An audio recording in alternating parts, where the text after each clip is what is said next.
it's very important, and this is even more important, that your promoter, your promoter gives you a really good introduction, and the higher your promoter thinks of you, the more authority you're going to automatically get, because the promoter is who these customers listen to, and so you can think about it. If my customers listens to me, they view of me as an authority, and I speak highly of you, what does that make you? That makes you even a higher authority, And so because you're an authority, they open up for you to make suggestions to them. See, throughout our entire lives, we have been so used to this. Our parents are authority, and what we do, we listen to them. Our teachers are authority, and what we do, we listen to them. All of the adults in our lives, or the people who has a higher level, of social class than we do, we listen to them, and this is why you have to become an authority, and you can become an authority through many things, through how the promoter introduced you, through what you call yourself. For example, Dustin calls himself King of Unsecured Loans. He calls himself the King. Pat, you can be the King of cash for keys or cash for dead deals, right? I'm the King of short sales for Tracy, or whatever the case might. Or the Queen. I'm sorry, Tracy. Okay.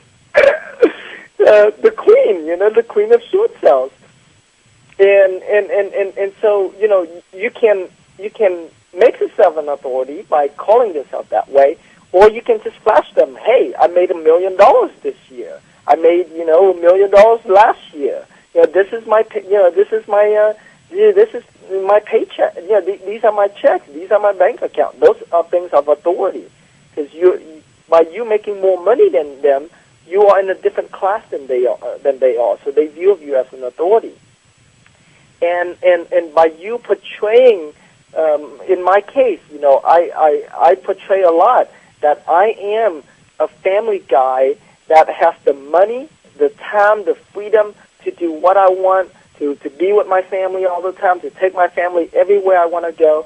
So I become a role model for what they want, because a lot of these people, that's what they want. They want to have that freedom. They want to have they want to be able to afford to take on any trips they want, to go anywhere they want, to be with whoever they want. They want those things. So I position myself as a role model for them. And this is the reason, Dustin, I talked a lot about building relationship with my list. And I just realized that when I was learning this hypnosis seminar, is that building relationship is a way for me to build rapport with them constantly.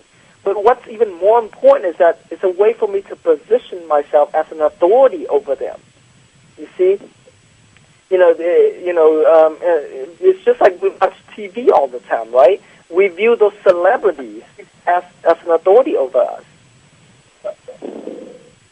Were you trying to say something? Yeah, and so I realized that whenever I'm speaking on somebody's list, and the more authority that promoter has to their list, the bigger the authority, the higher the authority that promoter has to their list, the better I sell. Isn't that interesting? So you yourself being an authority is not only good when you're doing the selling yourself, but it's also good when you're the promoter, because it instantly builds a higher authority for the person you're promoting. That you're promoting. So this authority and this rapport is what happened in my relationship building, in my daily communication to my list. I mean, I just realized that this weekend that I'm here, it's incredible, and so make sure you find out what you want to be. you find out the persona that you want to portray, and you be that person, okay? And make sure that person is a person of authority. Don't try to be too friendly with your customers. You can be friendly, but you want to be an authority. And the more of an asshole you are, the better. That's why guys like Donald Trump, is so powerful because because we view him as much of a jerk, as much of an asshole he is. We view him as an authority instantly, and so so do whatever it takes, and within your comfort zone, of course. I mean, I can't ever imagine myself being an asshole, right?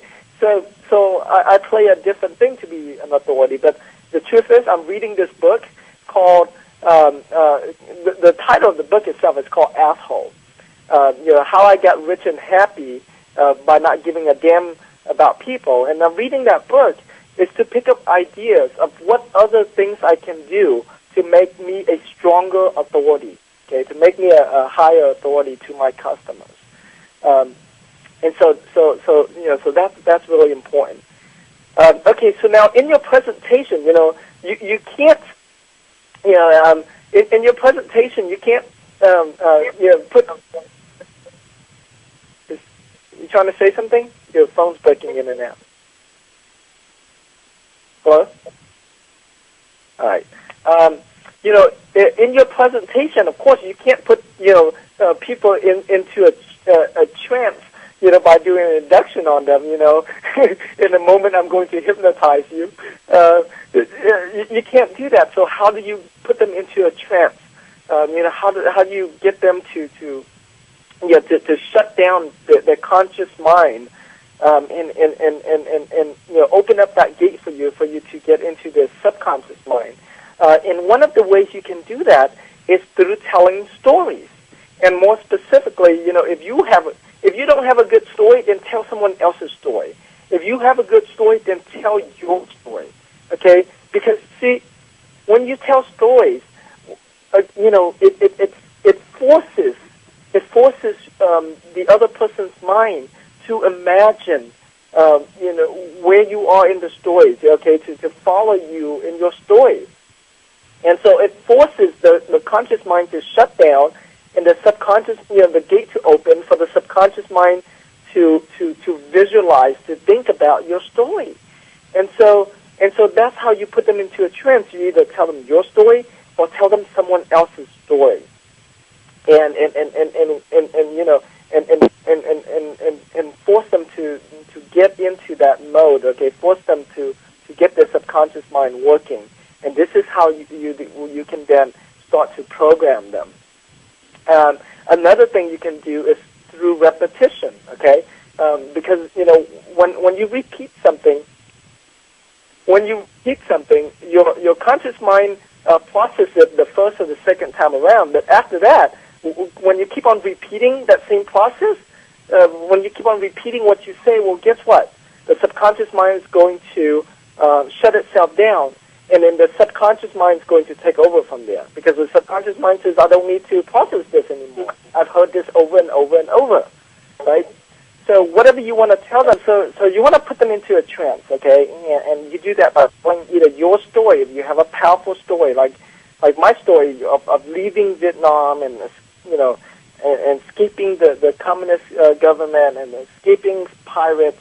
Those are incredible stories that I can get people very emotionally involved in my story. And when I can get them emotionally involved in my story, the more emotions they have, that means the wider that gate is open for me. And if you don't have your own story, don't worry. Use someone else's story. I've heard Roger Salam share this other stories about this other guy who sent his son to Bangladesh, and what happened when the son came back. I mean that was an incredible story. So you can use someone else's story as long as you can get them to cry or almost cry, get them emotionally involved. You got it. You got them. And I was talking about repetition. Yeah, so by you keep on repeating, you can do this. You can take action now. You can do this. You can take action now. You can take action now. You can take action now. When you say it enough, the conscious mind says, okay, I've heard it already. I don't want to hear it anymore. So it shuts down. It ignores it, and when it ignores it, it's still going. See, our mind is constantly processing. Whether it's either our conscious mind is processing it, or our subconscious mind is processing it.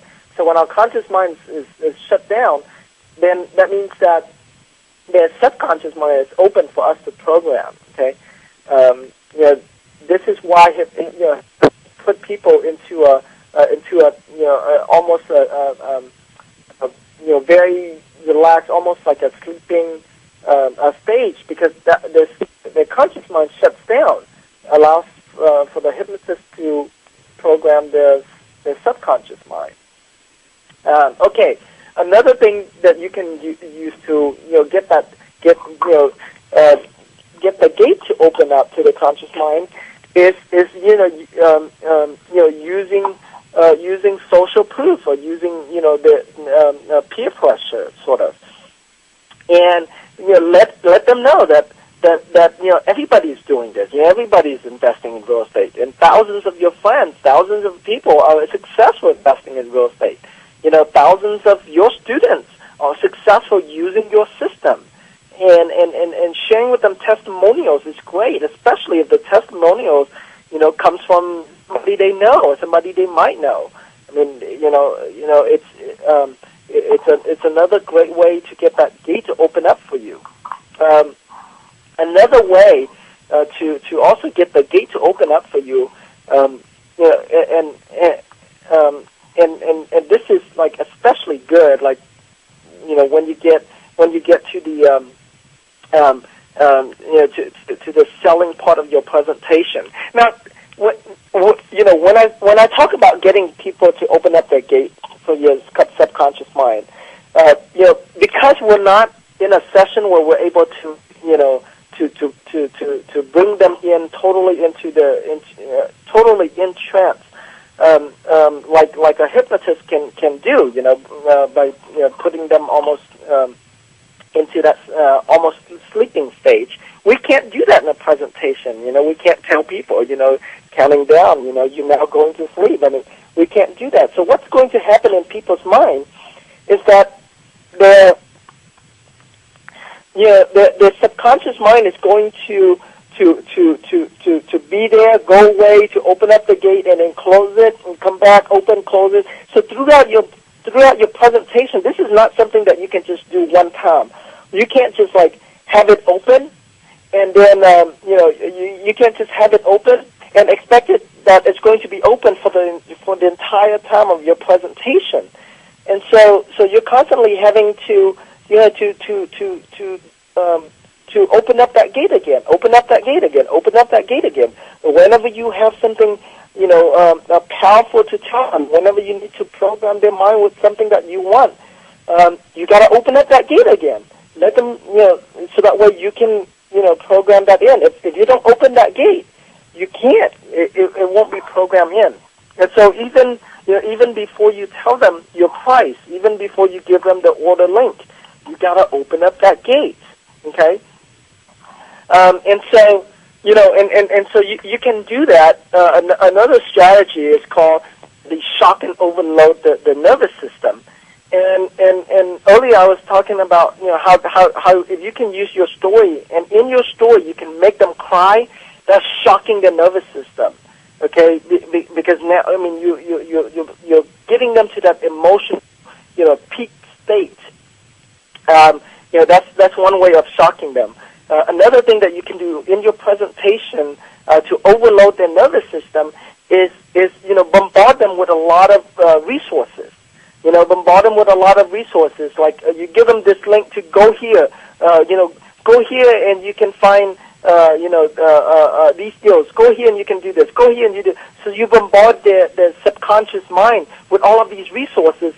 And so they're trying to write it all down. They're trying to they're like, so you get the subconscious mind busy, not subconscious. You get the conscious mind busy, and when that conscious mind is busy, it's being overloaded.